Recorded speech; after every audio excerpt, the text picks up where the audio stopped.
Boa tarde, eu vou compartilhar minha tela aqui.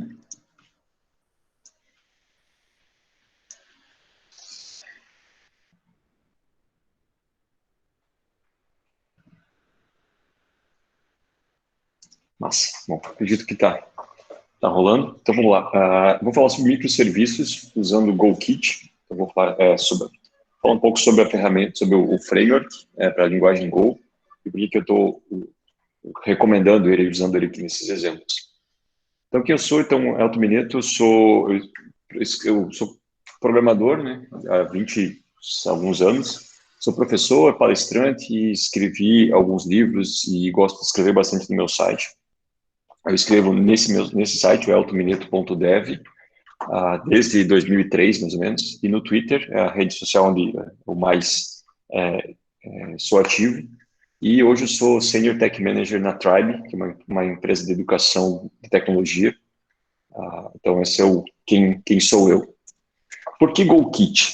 Tá? Então, esse texto aqui vem do site gokit.io. Então, a linguagem Go é uma ótima linguagem de uso geral, mas para escrever microserviços, você tem uma série de suporte, de necessidade de ter coisas ao redor da tua aplicação, como segurança, RPC, observabilidade, que é métricas, infraestrutura, design da aplicação. Então, o GoKit, ele preenche esses espaços em branco, sabe? Então, você tem a biblioteca padrão da linguagem, e o GoKit, ele acrescenta algumas coisas importantes em cima da linguagem para você conseguir criar aplicações, microserviços de maneira mais estruturada, mais rápida em Go. Tem um livro que eu vou deixar no final as referências, chamado Microservice Patterns, que o autor fala, um dos padrões é o Microservice Chassis, que é tudo que tem ao redor da tua aplicação. Métricas, log, deploy, observabilidade, acesso a eventos, sabe? Tudo isso faz parte do chassi básico do microserviço. E esse mesmo autor, nesse livro, ele cita alguns exemplos, e um dos exemplos de melhor implementação desse conceito é o GoKit. O autor, esse livro é bem conhecido para quem está aprendendo e começando a usar microserviços, ele cita como uma boa implementação o próprio GoKit. Tá? Então vamos lá. Qual que é a arquitetura de uma aplicação usando o GoKit? Então ele divide nossa aplicação em 3 camadas. A camada de serviço é onde está toda a lógica de negócio que você vai implementar. Então, no GoKit, os serviços são implementados geralmente na forma de interfaces, certo? E você vai implementar essa interface com a sua lógica. O que é legal é que a lógica de negócio, a camada de serviço, ela não conhece as camadas acima. Certo? Ela não sabe nada sobre HTTP, sobre gRPC, sobre RabbitMQ, sobre NATs, nada. Ela simplesmente tem a tua regra de negócio. O papel do serviço é simplesmente isso. Você vai escrever aqui a regra que vai ser usada pelas outras camadas. Então, ela não sabe nada sobre as outras.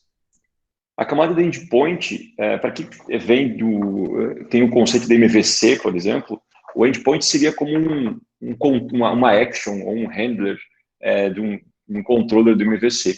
Então, o endpoint ele expõe uma função ou um método da camada de serviço para as outras camadas. Então, o que é legal é que você tem um serviço que é composto por várias funções. Algumas dessas funções você quer expor elas para o mundo. Então, você vai criar um endpoint que vai dar acesso àquela função. Depois vai ficar mais claro na hora que eu mostrar os códigos. Mas o que é legal é que um único endpoint você pode usar por vários transportes, que é a outra camada. Nesse exemplo aqui, eu tenho o meu serviço, que é formado por 3 funções. Função 1, função 2 e função... Na verdade, digamos que o meu serviço é composto por 5 funções. Dessas 5 funções, 3 eu vou expor para o mundo externo. Então, eu criei 3 endpoints, um para cada função. E aí, esse endpoint, tipo, o endpoint 1, ele pode ser acessado via HTTP, via protocolo NATS, ou via AMPQ, que é o RabbitMQ, por exemplo. Já o endpoint 2 e 3 aqui, o 3, nesse exemplo, ele pode ser acessado via gRPC e via AMPQ, certo? Então, eu posso pegar o mesmo endpoint e deixar ele exposto para mais de um transporte, mais de uma camada de transporte. Tá? Então, isso ajuda muito você a ter controle de que você vai dar acesso, e é muito comum em microserviços, ambiente de microserviços, você ter várias formas de se comunicar entre os serviços. Você pode ter uma camada de comunicação HTTP para o mundo externo, e entre os serviços, você poderia ter gRPC, certo? Ou você pode fazer a função ser acessada, o endpoint ser acessado quando acontece um evento lá no RabbitMQ ou no NATS, etc. Então, fica muito mais fácil você reaproveitar código quando você tem essa arquitetura quebrada em 3 camadas. Então, eu vou mostrar aqui um exemplo. Tá? Então, esse é todo o conceito que a gente precisa saber. Então, que a nossa aplicação é quebrada em 3 camadas e que ao redor do GoKit tem todo um arcabouço ali de coisas que eu posso usar. Aqui eu vou mostrar, nesse exemplo, o uso de algumas coisas, tipo log e os protocolos, as camadas de transporte, mas tem várias outras coisas que depois a gente pode acessar o site e dar uma olhada. Então, vamos lá. Eu vou mostrar aqui esse exemplo, essa aplicação. Então, imagine que eu tenho um front-end, que aqui no meu exemplo vai ser o seu URL, mas poderia ser uma aplicação React, Vue, ou uma aplicação Android, etc. E essa aplicação ela vai acessar o serviço de autenticação, passando login e senha. O serviço de autenticação vai retornar um token JWT, e aí o front-end vai começar a usar os outros serviços. Esse aqui é um exemplo, uma suposição, um exemplo de uma aplicação para você dar feedbacks e notas para palestras, para Confloss, por exemplo. Então, aqui na minha front-end, agora que eu tenho o token, eu sei quem é a pessoa que está acessando, eu vou fazer o voto, eu vou votar numa palestra. Então, eu vou passar aqui vou submeter para esse serviço o meu token e os dados da aplicação, os dados. Qual é a palestra, qual é a nota, qual é o comentário, etc. O microserviço de voto, perceba que nesse exemplo aqui, cada microserviço tem seu próprio banco de dados, que é bem o conceito de microserviço mesmo, né? Então, aqui no meu Alf, eu poderia ter um banco aqui com todos os meus usuários e senhas. Aqui na minha aplicação de voto, todas as minhas palestras, votos, notas e comentários. E aqui, a minha aplicação de voto, ela recebe os dados do voto e o token. Só que, por motivos de segurança, antes de salvar o voto, eu quero validar se esse voto está vindo de uma pessoa real, esse token é válido. Então, o meu serviço de voto, ele vai se comunicar, então ele vai passar o token para o serviço de autenticação, e o serviço de autenticação vai retornar um erro, caso esse token estiver inválido, ou ele vai retornar o e-mail da pessoa, para dizer que, ok, essa pessoa existe e esse é o e-mail dela, para o meu sistema de voto aqui fazer o storage do meu voto. A mesma coisa para o meu front-end, desculpa, o meu feedback. O front-end vai mandar para o meu serviço de feedback, dizendo qual foi o feedback que a pessoa deu para aquela palestra, qual foi o comentário, sugestões, etc. De novo, o meu serviço de feedback, ele recebe o token e os dados. E aí ele precisa validar, vai mandar lá para o serviço de autenticação esse token, vai receber esse e-mail antes de salvar. Esse é um exemplo onde o uso de GoKit ajudaria muito, porque eu posso aqui ter, entre meu front-end e meus microserviços, uma camada HTTP, uma interface HTTP. Mas entre os serviços, eu poderia ter uma chamada gRPC. Então, eu poderia fazer com que o voto chamasse a autenticação usando gRPC, ou outra camada, ou outro protocolo, outra forma, outra camada de transporte. Esse exemplo que eu dei aqui, vou dar aqui, eu estou usando HTTP, mas poderia ser dessa forma, certo? Vamos lá, eu vou mostrar aqui o exemplo. Então, eu vou pegar aqui o meu aplicação. Então, eu criei aqui depois eu vou deixar o link, está no GitHub. Então, aqui eu tenho o meu repositório, que tem aqui dentro 3 microserviços, de autenticação, feedbacks e votos, e eu tenho aqui um pacote comum a todos eles, que é o meu pacote de middlewares, eu vou mostrar depois o uso dele. Deixa eu abrir meu README aqui, que vai precisar depois. E aqui, no meu serviço de usuário, de autenticação, dá uma olhada nele.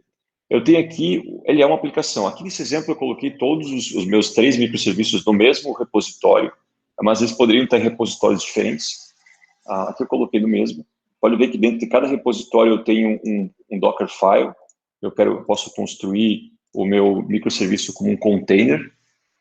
Então, aqui no minha aplicação meu microserviço de autenticação, eu tenho um pacote user, e aqui dentro eu tenho as camadas. Eu tenho service, endpoint e transporte. E o que é legal é que cada camada aqui eu tenho um pacote de serviço, de testes para aquela aplicação, para aquela camada. Aqui o meu serviço, por exemplo, o serviço dentro do pacote user, eu tenho aqui o meu serviço, e eu tenho aqui definindo o que é o meu serviço. Então, qual é a interface desse cara? Então, eu tenho duas funções, validate user e validate token. Validate user vai receber um contexto. Contextos, para quem não conhece Go, é uma convenção de boas práticas que toda função que trabalha principalmente com microserviços, com HTTP ou qualquer coisa que você possa agrupar execuções, a gente usa contextos. Então, contexto é uma construção da linguagem que eu posso, por exemplo, aqui, digamos que esse serviço chamou o voto. Então, no momento que é chamado aqui, cria-se um contexto, o voto chama a autenticação, passando para esse cara aqui, essa conexão, o mesmo contexto. Porque se acontecer um timeout, ou se essa função aqui resolver interromper ou cair, alguma coisa assim, eu posso derrubar o contexto, posso interromper o contexto, e todas as funções que estão dentro daquele contexto, elas podem ser canceladas ao mesmo tempo. Então, contextos em Go servem mais ou menos para isso, você poder agrupar execuções no mesmo grupo e poder dar um timeout para ele, você poder variar valores dentro do contexto, como se fosse uma sessão, para quem trabalha com PHP, por exemplo. Contextos é uma construção bem poderosa da linguagem. Então, aqui é uma boa prática, eu estou recebendo o primeiro parâmetro, um contexto. Aqui no validate user, o e-mail e a senha são do tipo string, e eu vou retornar uma string ou um erro. Também é outra convenção da linguagem Go que o último valor seja um erro, que pode ser um erro ou vazio. E o validate token é a mesma coisa, certo? Aqui eu defini dois tipos de erro que a gente vai usar.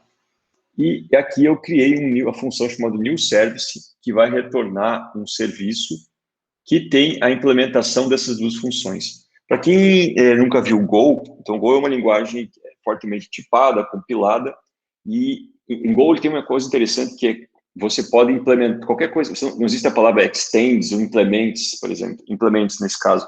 Para implementar uma interface, basta que meu construto aqui, que pode ser uma struct, pode ser uma variável, etc., ela tenha implemente as assinaturas. Então, aqui, para que esse serviço aqui seja uma implementação dessa interface, basta que ele implemente essas duas funções aqui, certo?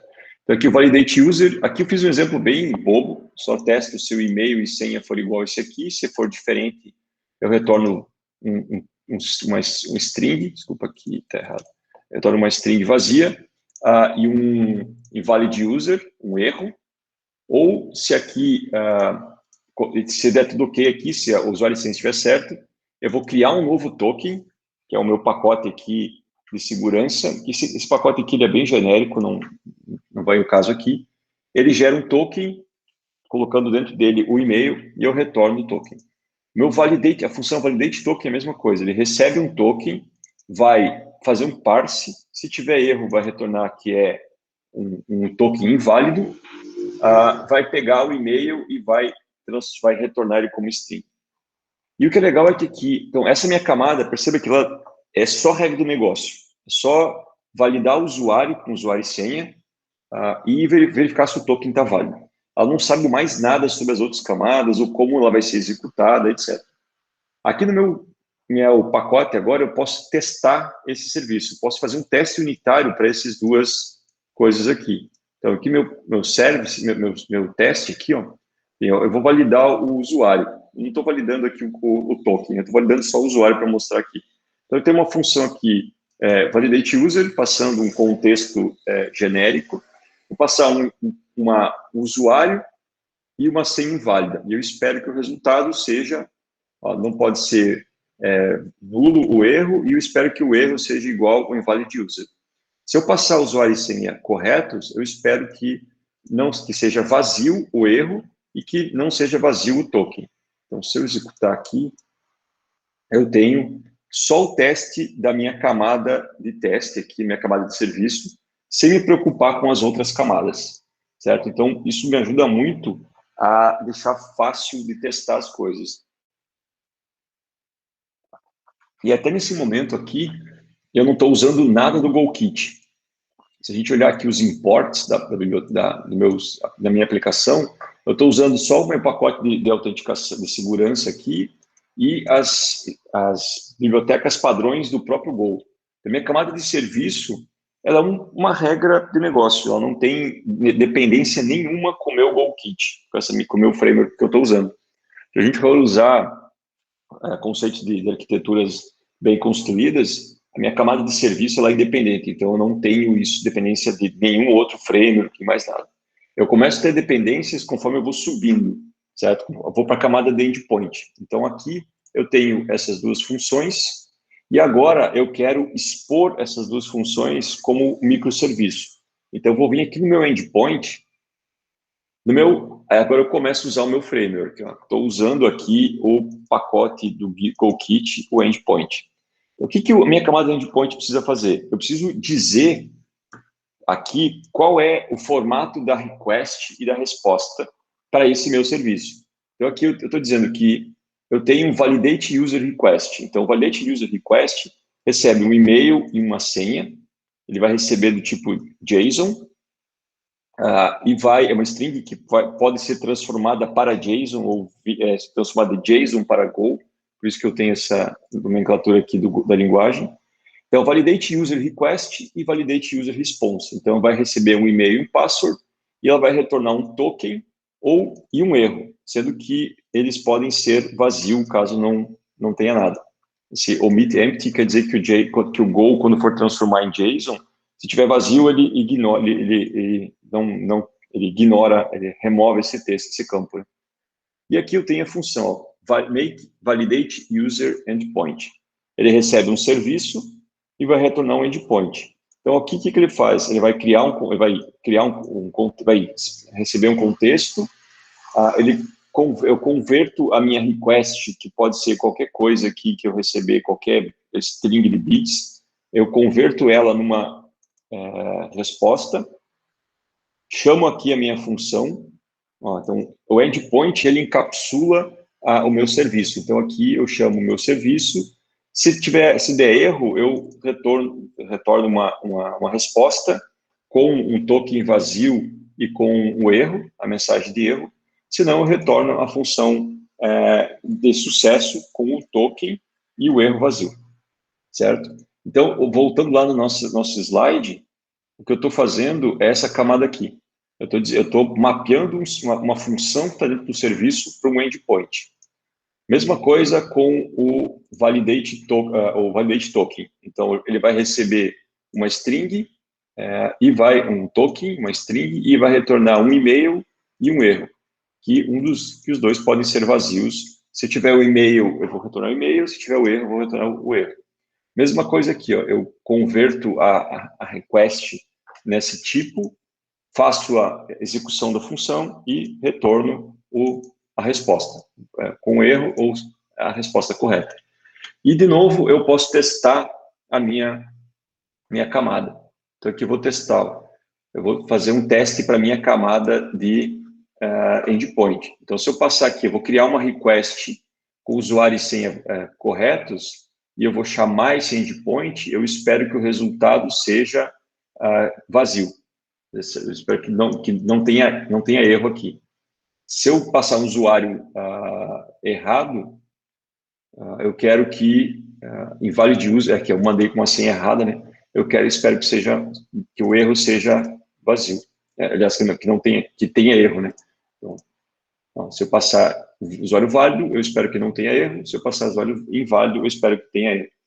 Então, eu consigo testar a minha camada aqui, de endpoint, que agora está bem certinho, bem definido o que ela faz. Certo? Então, ela vai fazer esse mapeamento entre uma coisa e outra, certo? Eu vou chamar aqui a função endpoint.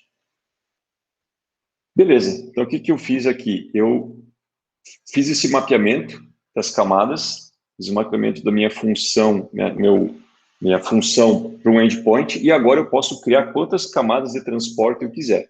Posso ter quantos serviços, quantas portas de entrada para o meu serviço eu quiser. Aqui nesse exemplo, eu fiz uma camada só, que é a camada de HTTP. E aqui, de novo, aqui eu estou usando bastante o meu GoKit. Então, eu estou usando aqui um sistema de log, um pacote de log do GoKit, o pacote de transporte, e estou usando o pacote HTTP para criar um servidor HTTP. Para quem não está muito familiarizado com Go, diferente, eu trabalhei muito tempo com PHP, então em PHP você tinha que construir a tua aplicação em PHP e ter um servidor que executasse a tua aplicação, certo? Um Apache, um Nginx, ou outra coisa assim. Em Go, a própria linguagem tem um servidor web embutido. Então, você não precisa ter um servidor web para executar a tua aplicação. A própria aplicação é um servidor web embutido. O que o pacote HTTP do GoKit faz é estender a função nativa do Go, a biblioteca nativa, com algumas funcionalidades que te ajudam a configurar algumas coisas que eu vou te falar, eu vou comentar aqui agora, certo? Uma coisa que o GoKit não traz por opção é um sistema de rotas. Como você vai fazer o roteamento das coisas. Tem várias bibliotecas de roteamento em Go. A que eu mais gosto de usar, que eu acho mais simples, mais fácil, mais poderosa, é o Gorilla Mux. Então, Gorilla é o nome do grupo que desenvolve. Mux é o nome da aplicação. Então, eu vou usar esse aqui. Então, aqui eu tenho uma função new HTTP Server, que recebe um serviço e recebe um log, que é do tipo um logger do GoKit. E vai retornar um router para ser executado. Então, aqui tem as coisas legais do GoKit. Eu lembro que ele fala, eu falei sobre chassi, né? Então, todo microserviço HTTP precisa ter algumas coisas que são úteis. Por exemplo, eu preciso ter um logger, eu preciso ter métricas, eu preciso ter, mandar registro, log da editoria, métrica para o Prometheus. Então, tudo isso tem, Prometheus ou outra ferramenta, tudo isso tem na biblioteca, certo? E aqui eu vou usar alguns exemplos. Então, aqui eu criei uma lista de opções aqui, de HTTP, Server Option. Eu estou dizendo aqui, ó, Server Error Handler. Sempre que acontecer um erro, qualquer erro que for, eu vou chamar o quê? Então, aqui tem várias formas que eu posso, algumas alternativas. Eu estou passando aqui um log error handler. Ou seja, se acontecer algum erro na minha aplicação, eu quero que ele faça log. E usando o log do GoKit. Esse log do GoKit ele é bem poderoso, você pode configurar ele para salvar log. Aqui no meu caso, eu estou mandando jogar os logs no terminal, mas eu posso pedir para ele mandar log para Elasticsearch, para outros sistemas de Greylog. Você pode enriquecer o log com mais informações. Então, esse pacote de log ele é bem poderoso. Aqui eu estou usando o mais simples. Outras funções que eu tenho aqui, outras configurações. Como é que eu vou codificar o meu erro? Como é que eu vou passar para o meu usuário final um erro? Como é que eu vou passar para ele esse erro? Então, eu vou dizer aqui qual é a função que vai codificar o erro, que eu criei aqui embaixo, só para ficar mais bonitinho. Ó. Ela bota um not found, não autorizado, sabe? Ele retorna aqui um JSON. Eu poderia aqui fazer mais, tipo, codificar o erro mais bonitinho, sabe? Então, é a função. E aqui eu tenho algumas coisas que eu posso, por exemplo, eu tenho um server finalizer, que ele vai executar depois que a request for executada. Eu tenho aqui, se eu pegar as options, eu tenho um server before, um server after, um error encode, um error log. Então tem o finalizer que eu vou usar. Então, tem várias formas, vários gatilhos que eu posso, tipo, eu quero que execute um código antes da request, depois da request, quando ela finaliza, certo? Então, o finalizer é o último, e eu só estou fazendo aqui é jogar no log aqui uma mensagem que foi executada, só para eu poder mostrar para vocês. Mas esse finalizer, essas funções aqui, essas opções, são bem úteis. Então, imagine que você pode criar toda uma regra de negócio aqui. Por exemplo, esse finalizer, eu poderia aqui, ao invés de fazer log para o terminal aqui, eu poderia colocar métricas, por exemplo. Eu posso colocar um server before, para ele começar a contar os milissegundos, e um server finalizer para ele finalizar a contagem de tempo, e aí, quando ele finaliza, ele pega esse início e fim ali e joga isso para um Prometheus, por exemplo, para você ter uma métrica de quanto tempo demorou para executar cada request. É muito fácil você usar essas funções do GoKit para fazer todas essa orquestração de coisas, sabe? Então, aqui eu criei minhas configurações e aqui eu digo, ó, validate user handler. Então, é um servidor, é um HTTP. Eu vou usar aquele endpoint que a gente criou na camada de baixo. Vou dizer qual a função aqui que codifica que pega minha request, meus dados que vêm da request e transforma isso numa response, numa request mesmo. Aqui, cadê? Validate. Só pega o que vem do corpo ali da request e codifica isso na forma de uma user request, na forma que o handler, que o endpoint precisa. Qual é a função de erro? Eu quero que ele responda a erros como, tá aqui embaixo, ele só codifica aqui, faz aquilo que a gente comentou, e quais são as opções. Então, aqui eu mapeei os dois endpoints, configurei esse endpoint para executar HTTP. Mesma coisa aqui com o validate user e o validate token. E aqui no meu roteador eu disse, ó, eu quero criar um roteador, o método post, para esse path aqui, eu quero que você execute esse handler. O método post, para esse path, eu quero que você execute esse handler, certo? E retorna o router, certo? Então, essa é a minha configuração. O que é legal é que no GoKit, a parte complexa está no serviço, que é onde deveria estar, certo? A parte complexa é no serviço. É ali que você tem que ter toda a tua regra de negócio. As outras duas camadas nada mais são do que configuração, certo? Lógico, você pode colocar regra de negócio não, mas você pode colocar esse tipo de regra aqui de log, de métricas, tudo isso está na camada mais externa, certo? E não é tua regra de negócio. Você não quer saber, se preocupar com isso. Então, isso é muito legal de ver isso acontecer, sabe? E aqui eu posso testar a minha camada de HTTP também. Né? Então, aqui eu criei um log aqui, eu importei o log aqui também. Eu criei um log que ele precisa e fiz aqui, ó, se eu fizer post para essa rota, passando esse usuário e uma senha certa, eu espero que o resultado seja ok. Se eu passar para se eu passar get para a minha URL, eu espero que seja esse resultado. Se eu passar post para esse usuário, eu quero com a senha inválida, eu espero que retorne not found.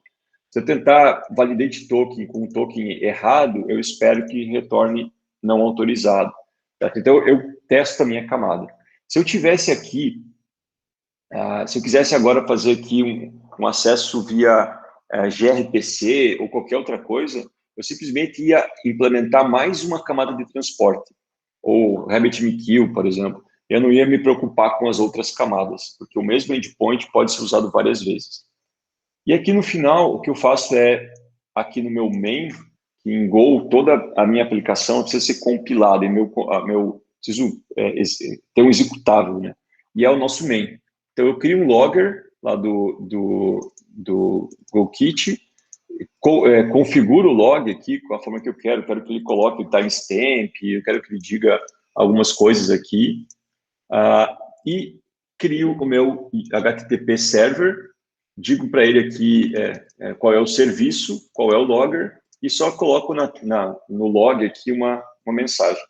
Veja que eu estou usando sempre o mesmo log. Aqui eu criei um log e joguei para minha aplicação, então esse log está sendo usado por todos. Nas minhas outras aplicações, o que, que eu fiz de diferente? Eu vou pegar o Volts.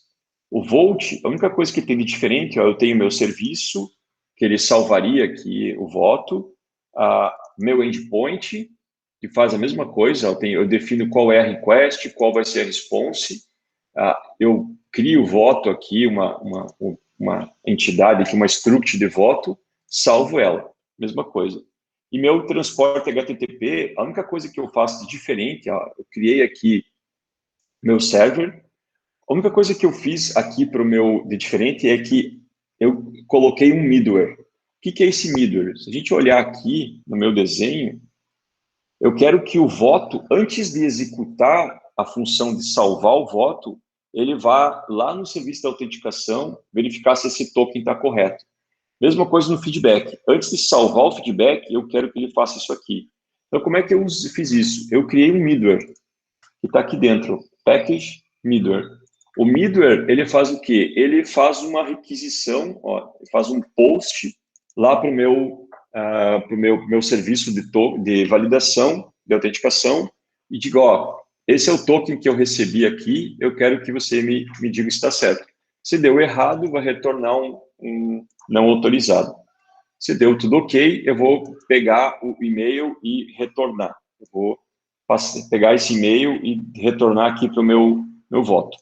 Então, como essa regra de negócio aqui é igual, eu simplesmente criei isso na forma de um middleware. Para quem já trabalhou com qualquer outra linguagem moderna, tipo PHP, Python, Node, já aplicou, desenvolveu web com essas ferramentas, já ouviu falar de middlewares. Então, é uma regra, um código, uma regra que eu posso colocar entre as aplicações, que vão ser, entre as requests, né? Então, eu posso reaproveitar elas. Então, aqui eu estou usando isso com estou usando o middleware para fazer isso. Então, isso tanto funciona como meu volts quanto o feedback. Ó. Feedback é a mesma coisa. Aqui na minha camada de transporte, ó, antes de executar essa função aqui, eu estou dizendo, ó, use sempre esse middleware. Então, ele vai, qualquer request que for executada por esse microserviço, vai chamar essa regra de negócio que vai validar, certo? Então, ajuda muito a eu reaproveitar código. Vamos ver funcionando. Então, aqui, nesse meu repositório, depois, quem quiser olhar, tem uma função, um makefile, que esse makefile faz várias coisas. Ele compila os três aplicações aqui para o teu sistema operacional. Eu posso compilar aqui para Linux. Eu posso compilar aqui, compilar e construir containers Docker, porque cada serviço tem um Docker. E eu posso executar tudo como containers Docker. Tá? Eu vou fazer make aqui. Make. Ele vai fazer o build das três aplicações. E eu vou executar cada uma delas aqui para a gente ver. Aqui eu vou executar o serviço de autenticação. Ó, ele ficou o vídeo na porta 8081. Aqui eu vou executar a aplicação de votos. Ó, ele ficou o vídeo na 8083. E aqui eu vou executar a minha aplicação de feedbacks. Ficou o vídeo no 8082. Certo? Aqui no README do meu exemplo, eu tenho um seu URL aqui. Então, eu vou fazer um seu URL aqui para autenticar o meu usuário. Vou botar aqui uma senha inválida. Vou botar aqui uma senha inválida e vou pegar uma senha inválida aqui e vou executar. Então, meu seu URL aqui está fazendo o papel do meu front-end, tá? Então, eu vou executar esse cara aqui. Opa. Vou executar com uma senha inválida. Ó, ele retornou aqui um invalid user, certo? Se a gente olhar aqui no meu log, olha, isso aqui é legal, porque esse aqui, ó, é o finalizer, aquela função finalizer lá que eu configurei do GoKit, que para cada aplicação, cada execução que ele fizer, cada request que ele fizer, quando ele finaliza, ele executa um log que diz qual foi a função executada, qual foi o método, etc. Então, foi chamado, o retorno foi invalid user, e aqui ele retornou 404, certo? Então, se eu passar agora uma senha correta, eu passar aqui com a senha correta, então o meu serviço aqui, vai retornar agora, ó, deu ali status 200, o path, e retornou aqui o token. Eu vou pegar esse token agora e vou fazer a chamada para as outras aplicações. Vou pegar aqui o de feedback. Deixa eu atualizar meu token aqui. Vou pegar esse token. Então, eu vou passar aqui, vou passar aqui o meu feedback. Ó, pode ver que eu executei aqui, ó, retornou o ID do feedback salvo no banco, que seria salvo no nosso exemplo, ó, deu 200, certo? Então, meu microserviço de feedback deu OK. Mas olha que interessante, aqui no meu serviço de autenticação, mostra um log aqui, ó, que foi chamado o validate token, certo? Esse serviço aqui se comunicou com esse. Se eu botar aqui um token inválido, botar um token, tirar uma letra aqui do token, já deve dar inválido. Se eu chamar ele aqui, deixa eu dar um... É que aqui acho que não tá, tem que ser um token mais inválido.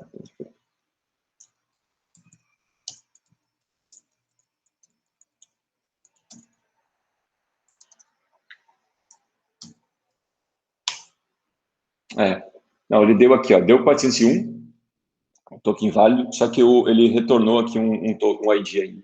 Eu tenho que só mudar isso. Então aqui ele deu a 401, só esse cara aqui que não interrompeu. Então eu já sei onde está o erro, depois eu corrijo no repositório. Então ele retornou 401, só que ele não retornou certo. Mas beleza, ele está validando o token, ele deveria ter só interrompido aqui, gerado um erro. Ou depende da tua aplicação, às vezes tu quer salvar isso de alguma outra forma e tal, mas tudo bem. Aqui ele comunicou e retornou o erro. Mesma coisa no voto. Se eu pegar aqui o voto, que eu tenho um token válido já, executar aqui, ó, o voto aqui, o meu serviço de voto deu OK, e aqui ele deu, aqui eu estou com um token válido também, deixa eu pegar o token válido aqui, esse acho que é o token válido, que aquele token que eu tenho no README é um token que já expirou, né? Então, quando eu gero o token, eu dou o tempo máximo dele, vou pegar aqui, gerar um outro token, acho. Bom, depois eu mostro mais exemplos aqui.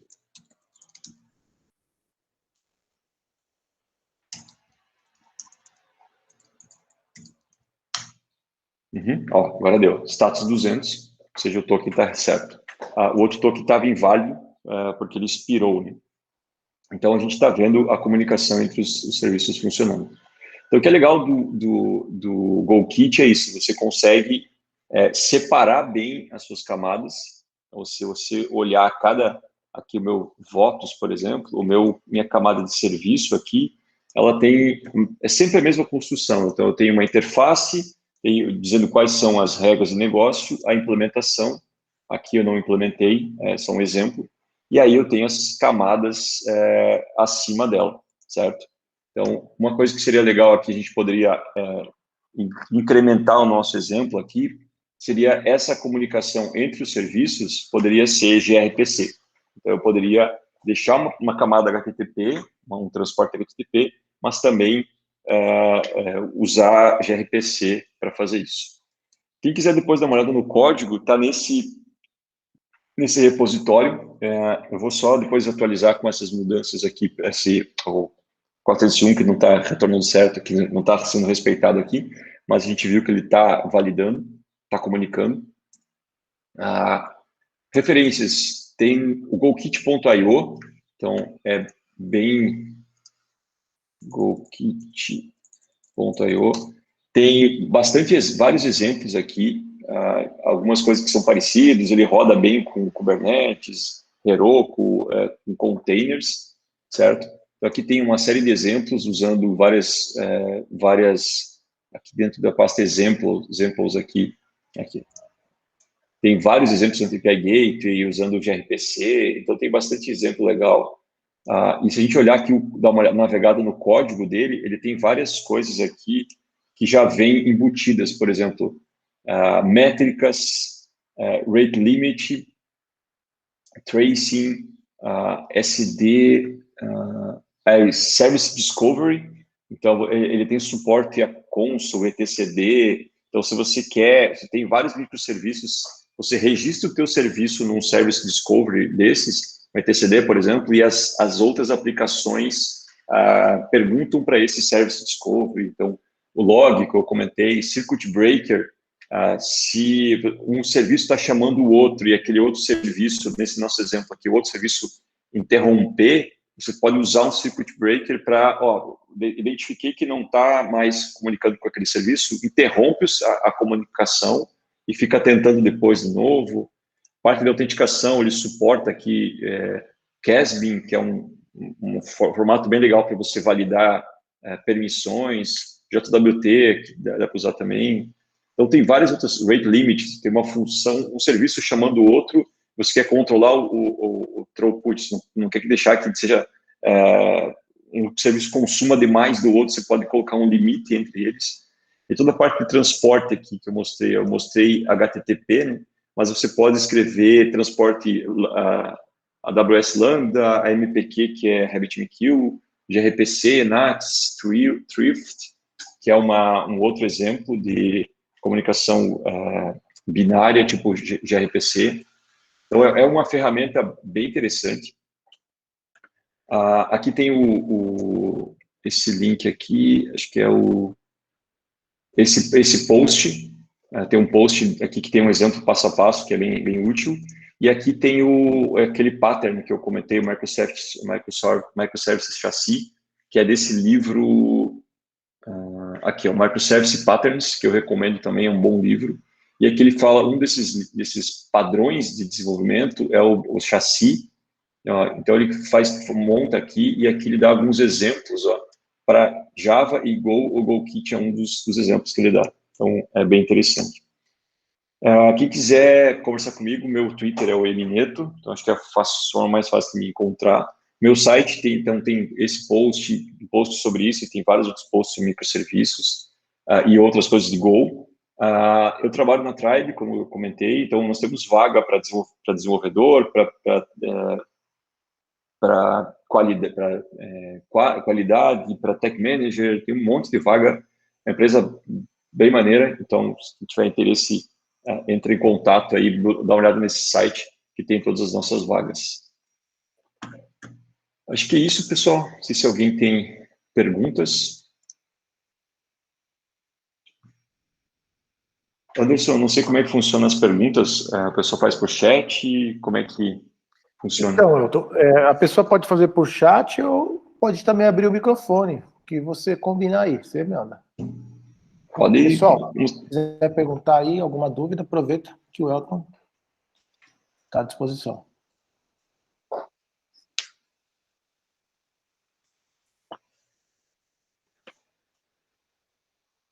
Massa, cara. Obrigado.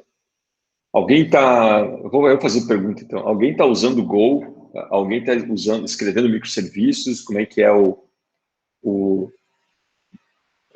experiência de vocês com isso? Quer compartilhar alguma angústia, algum ódio, alguma alegria dessas ferramentas e linguagens que eu comentei aqui?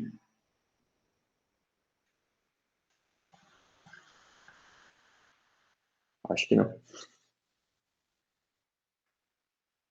Mas vem que Go é maneiro, cara.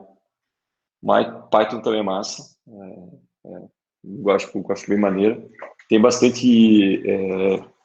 dá para fazer essa parte de microserviços em Python também, é bem maneiro também, né?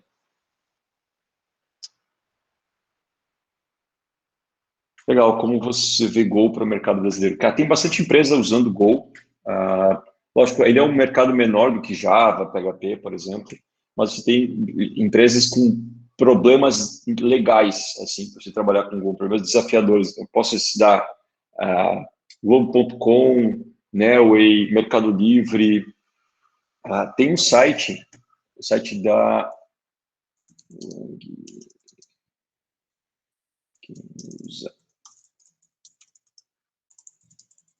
Tem outras empresas...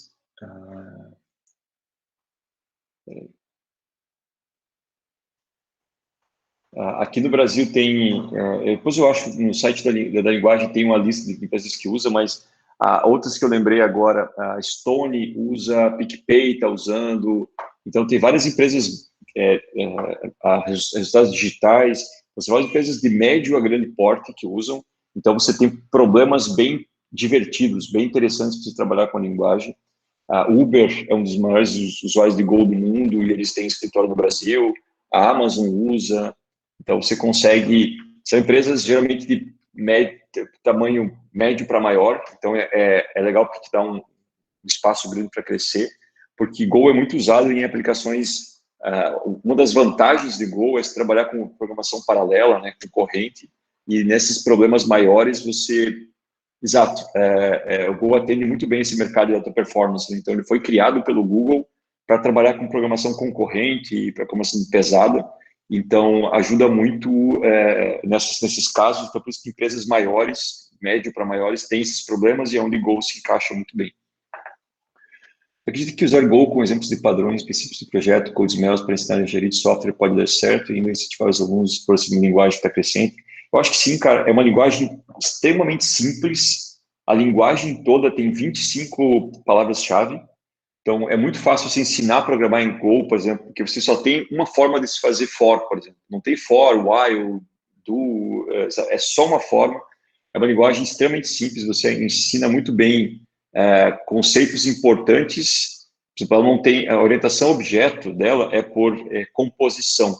Então, você não tem uma classe que herda da outra classe, mas você tem interfaces que são compostas por outras interfaces, você tem structs, então você consegue usar a linguagem para ensinar conceitos muito importantes e muito fáceis, de uma forma muito fácil. Você nem precisa explicar a concorrência se não quiser, mas se quiser explicar a concorrência, é muito simples de se fazer. Então, dá uma olhada no meu site, eu fiz um curso de Go, que está no meu YouTube, com exemplos para web, que acho que pode te ajudar. Está sendo usado para embarcados também, não é o maior case de Go, então tem o Go, não é Go Micro, cara. Tem uma biblioteca de Go, projeto de Go para embarcados, que é bem legal, mas ele é bastante usado mais para concorrência e tal, mas tem projetos bem legais usando Go para Raspberry Pi e coisas até menores.